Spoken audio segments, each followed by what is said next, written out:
Good morning बच्चों। हम तुलसीदास द्वारा लिखित वन पद पर जो आपका शीर्षक है उसको पढ़ने जा रहे हैं। उसका दूसरा पद है जो कवितावली अयोध्या कांड से लिया गया है।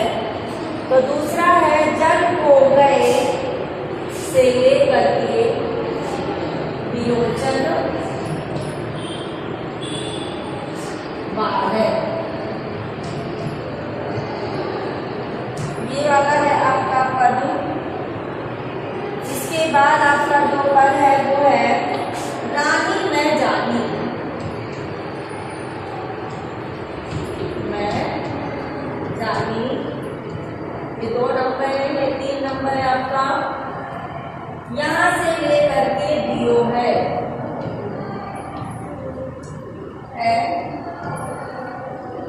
चौथे नंबर पे है शीश जटा से लेकर के आपका वो है।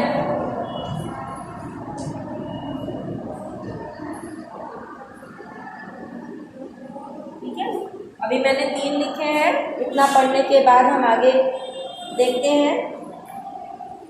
तो यहाँ पर सीता जी जब जल लेने रास्ते में जा रही हैं आपके श्रृंगवेरपुर से, क्यों जा रही थी? वन में निवास करने के लिए, क्योंकि उनको माता के द्वारा वनवास मिला था। तो जब वो थक गई तो संकोचवश रामचंद्र जी से ये नहीं कह पा रही हैं कि हम थक गए और विश्राम करना चाहते हैं। वो क्या कह रही हैं? इन शब्दों में उसका वर्णन तुलसीदास ने किया है। जल को गए लखन है लरिका। लरिका माने बालक, जल को गए माने जल लेने के लिए गए हैं। परिखो माने रास्ता देख लो, बाट देख लो या इंतजार कर लो। पिय छाह घड़ी कौवे ठाढ़े। हे प्रियतम, घड़ी माने एक थोड़ी देर के लिए, घड़ी एक, ठाढ़े माने रुक करके। पोंछ पसेव बयारी, पसीना पूछ करके मैं तुम्हारे ऊपर हवा करूंगी। अरुपाए पखरी हूँ भूबुर ढाड़े। पाए माने पैर, पखरियों माने साफ करना, धोना। भूबुर ढाड़े माने कि जो रेत धूल से जल गए हैं। ठीक है, डाढ़े माने क्या होता है? तपे हुए। तुलसी रघुबीर प्रिया समझान की तुलसीदास जी कह रहे हैं श्री रामचंद्र जी अपने प्रिया, अपनी पत्नी के श्रम को, थकान को जानकर बैठ गए। बैठ विलम्ब लो कंटक काढ़े। बैठ करके देर तक कांटे निकालते रहे। जानकी नाह को नेह लखे, और जानकी जी उस प्रेम को देख करके पुलको तनि, उनका तन पुलकित हो गया। बारी विलोचन बाड़े माने उनके नेत्रों से जल बहने लगे। अभी देखिए हमने टुकड़े टुकड़े में आपको केवल मीनिंग बताई है।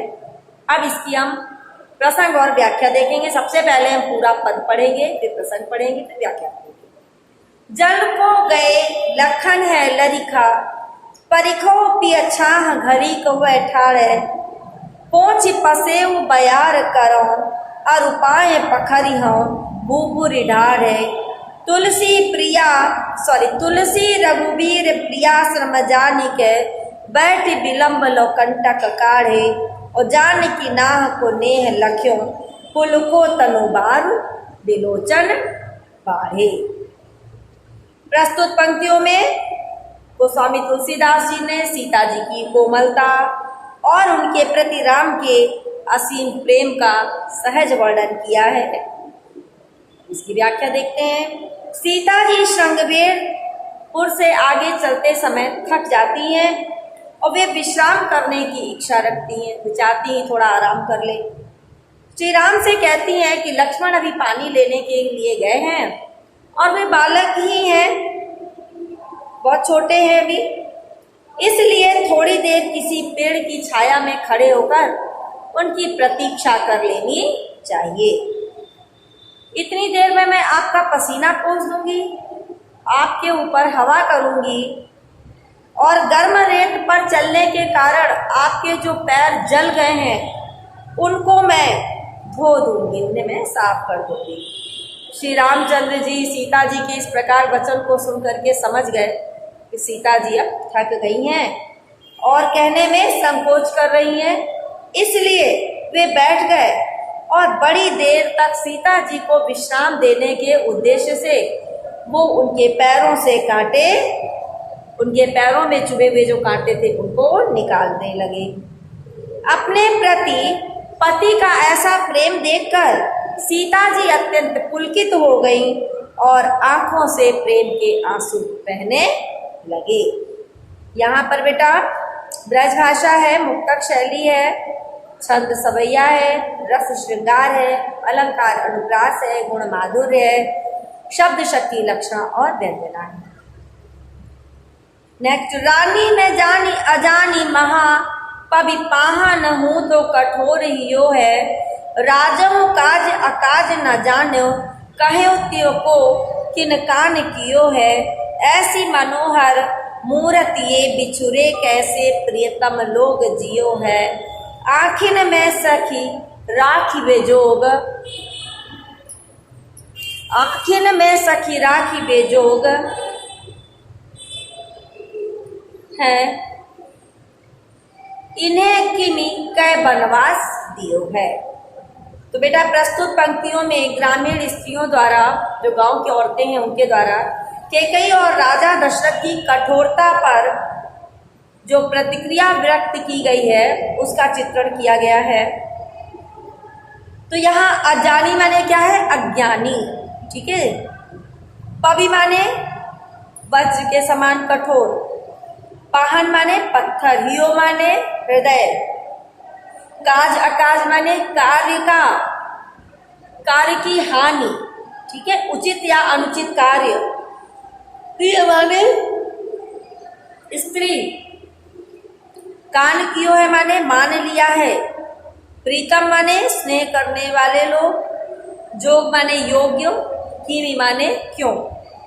तो देखिए ध्यान से, रानी में जानी अजानी महा, वन गमन के समय, वन जाते समय रास्ते में स्थित एक गांव की स्त्रियां राम लक्ष्मण और सीता के सौंदर्य और उनकी कोमलता को देखकर रानी कैकेयी को अज्ञानी और वज्र के समान, वज्र तथा पत्थर से भी कठोर हृदय वाली नारी बताती हैं, क्योंकि उसे सुकुमार राजकुमारों को वनवास देते समय जरा भी दया नहीं आई, तनिक सी भी दया नहीं आई। वे राजा दशरथ को भी विवेकहीन समझकर, बुद्धिहीन समझकर अपनी पत्नी के अनुसार, पत्नी के कहे के अनुसार कार्य करने वाला ही समझती हैं और राजा में उचित अनुचित के ज्ञान की कमी मानती हैं। उन्हें आश्चर्य है कि वे इन सुंदर मूर्तियों से बिछड़कर, ठीक है, इनके ऐसी सुंदर मूर्ति जैसे इन राम लक्ष्मण और सीता से बिछड़कर इनके प्रिय लोग, इनको प्यार करने वाले लोग कैसे जीवित रहेंगे।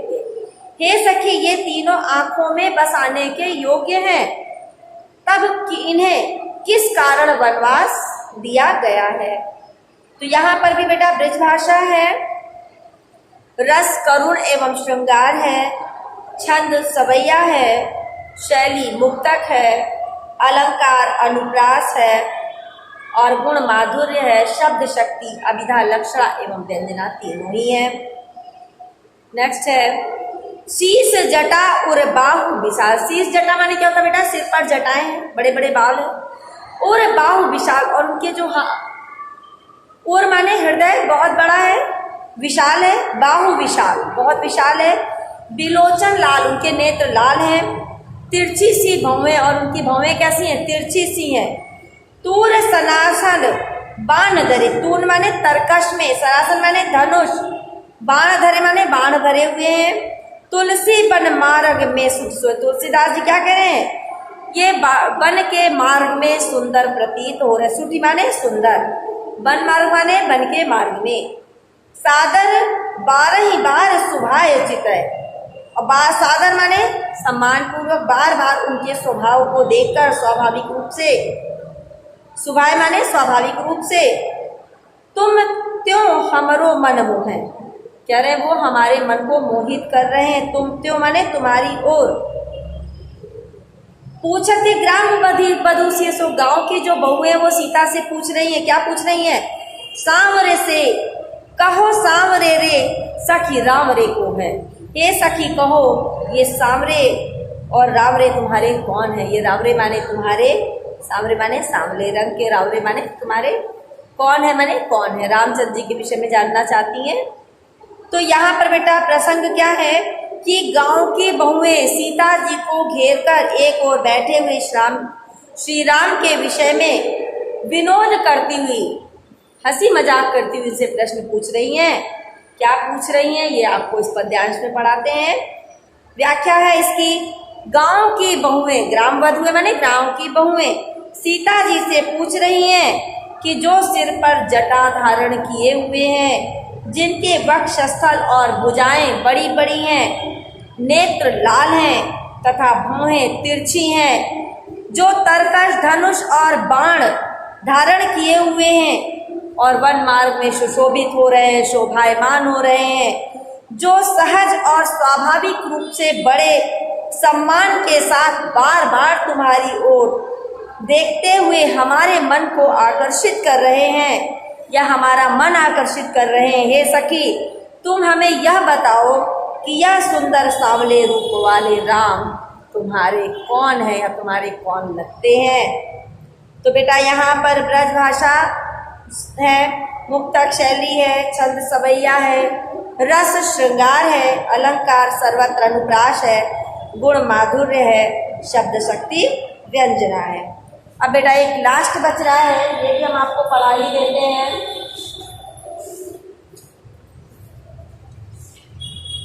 लास्ट में है आपका ये वाला, सुनी सुंदर बैल, ठीक है, सुनी सुंदर से लेकर के ये है आपका कंज तक।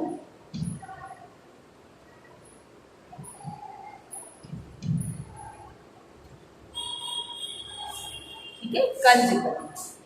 तो बेटा यहाँ पर सुनी सुंदर बैन सुधा रस साने, सयानी है जान की जानी भली, तिरछे करी नैन दैसैन तिने समुझाई कछु मुस्काई चली। तुलसी तेहि अवसर सोहै सबय, अवलोकति लोचन लाहु अली, अनुराग तड़ाग में भान उदय, बिगसी मानो मनो मंजुल कंज कली। देखिए बड़ा सुंदर मनोहारी चित्रण किया गया है कि गांव की बधुओं को उनके प्रश्न का उत्तर देते हुए सीता जी अपने हाव भाव से ही राम के विषय में सब कुछ बता रही हैं। तो यहाँ पर बैन माने क्या होता है बेटा? शब्द। सुधा रस साने माने सुधा रस माने अमृत, रस साने माने रस से भीगे हुए सने हुए, सयानी माने चतुर, भली माने अच्छी तरह से, सैन माने संकेत, अवलोकति माने देखती हैं, लाभ माने लाभ, अली माने सखी, अनुराग तड़ाग माने प्रेम रूपी सरोवर, बिगसी माने खिल रही हैं, मंजुल माने सुंदर, कंज माने कमल के समान, कली माने कली। ठीक है, तो यहाँ व्याख्या देख लीजिए बेटा। गांव की जो बहुएं हैं उन्होंने राम के विषय में जब सीता से पूछा कि ये सांवले और सुंदर रूप वाले तुम्हारे क्या लगते हैं, तो ग्राम बधुओं के अमृत जैसे मधुर वचनों को सुनकर सीता जी उनके मनोभावों को समझ गई और वे बोली। ठीक है, और उनके प्रश्नों का उत्तर मुख से नहीं दिया, उन्होंने उनके प्रश्न का उत्तर मुस्कुराहट और संकेत भरी दृष्टि से दे दिया, इशारे से दे दिया। उन्होंने मुख से कुछ भी नहीं कहा, उन्हें मुख से बोलने की कुछ आवश्यकता ही नहीं पड़ी। उन्होंने स्त्रियोचित, स्त्री से के मन की जो लज्जा होती है, स्त्री के चित्त की जो लज्जा होती है, उसके कारण केवल संकेत से ही राम के विषय में ये समझा दिया कि ये मेरे पति हैं। तुलसीदास जी कहते हैं कि सीता जी के संकेत को समझकर सभी सखियां राम के सौंदर्य को एकटक देखती हुई अपने नेत्रों के लाभ को प्राप्त करने लगी, अर्थात अपने नेत्रों से लाभ को प्राप्त करने लगी। उस समय ऐसा लग रहा था, ऐसा प्रतीत हो रहा था मानो प्रेम के सरोवर में राम रूपी सूर्य का उदय हो गया हो और ग्राम वधुओं के नेत्र रूपी कमल की सुंदर कलियां खिल गई हूँ। यहाँ पर बेटा चित्रात्मक और मुक्तक शैली है, भाषा सुललित ब्रज है, छंद सवैया है, रस श्रृंगार है, अलंकार में आपका अनुप्रास है और उद्रूपक उत्प्रेक्षा दोनों अलंकार और भी हैं, गुण माधुर्य है, शब्द शक्ति व्यंजना है। थैंक यू बेटा।